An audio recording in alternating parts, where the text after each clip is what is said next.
চলো তোমাদের সাথে একটা ছোট্ট মর্নিং আমি শেয়ার করি।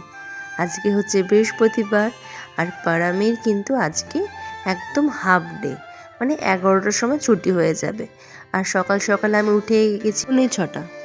আর দেখো সকালে ভোরটা কতটা ভালো লাগছে, কারণ জানো আরও বেশি ভালো লাগছে কারণ কালকে রাতে না অনেক বৃষ্টি হয়েছিল, তার জন্য দেখো সকালটা কত মিষ্টি লাগছে। আর এখন আমি বানিয়ে ফেলবো পারামের পাপার জন্য টিফিনটা। তো উনি আগে যাবে, মিস্টার সিং, তাই ওনার জন্য আগে আমি টিফিনটা বানিয়ে নেব। সকাল 7টার মধ্যেই কিন্তু বেরিয়ে যায়। আর জানো তো এখন আমাকে খুব তাড়াহুড়ো করে কাজটা কমপ্লিট করতে হবে, যেহেতু কালকে বৃষ্টি হয়েছিল।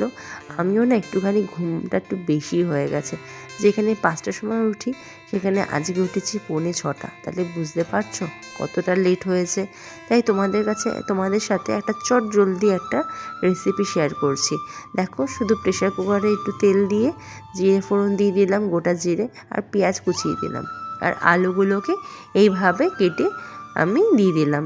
আর তার মধ্যে দিয়ে দেবে তুমি স্বাদ মতো নুন, আর দিয়ে দেবে হচ্ছে গোলমরিচের গুঁড়ো আর কাঁচা লঙ্কা, আর একটা টমেটো, ছোটো একটা টমেটো দিয়ে দেবে। ব্যাস, আর কিচ্ছু মশলা লাগে না, জানো তো, না জল দিতে হবে না মশলা দিতে হবে, শুধু একটু নাড়িয়ে বন্ধ করে দেবে। আর একটা সিটি পড়বে আর তুমি ঢাকনাটা খুলে দেবে যতক্ষণ না প্রেশারটা নর্মাল হচ্ছে। দেখো একদম রেডি আমাদের চট জলদি একটা আলুর সবজি। আর পরোটা বানিয়ে পারামের পাপাকে দিয়ে দিলাম। পারামের পাপা অফিস চলে গেছে, এবার পারামকে স্কুলে পাঠানোর পালা। চলো তাহলে এবার রেডি হয়ে যাই পারামকে স্কুল পাঠানোর জন্য। মিস্টার সিং চলে গেছেন এবার অফিসে। এবার আমাকে পারামের জন্য টিফিন বানাবো। পারামের আজকে স্কুলে নিয়ে যাওয়ার মতন কিছু লাগবে না, কারণ পারামের আজকে 11টার সময় ছুটি হয়ে যাবে। তাও আমি 2টো বিস্কিট দিয়ে দিলাম। আর এখানে দেখো আমি পেঁয়াজ পরোটা পারামের জন্য বানিয়ে নিলাম। তো আমি এখন পারামকে খাইয়ে পারামকে রেডি করিয়ে সাথে সাথে চলে যাব হচ্ছে নিজে রেডি হতে। আর আমার এদিকে জেঠি শাশুড়ি বলেছিলেন যে সকালবেলা তুই যখন খাবার বানাবি পাখিদের জন্য একটা রুটি বানিয়ে নিবি।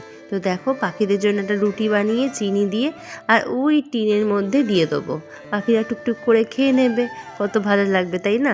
আর আমি এখানে পারামকে রেডি করে নিজেও রেডি হয়ে গেলাম স্কুলে পাঠানোর জন্য। চলো ভিডিওটা ভালো লাগলে পাশে থেকো, সাথে থেকো। আসছি আবার নতুন কোনো ব্লগ নিয়ে। Tata, bye bye.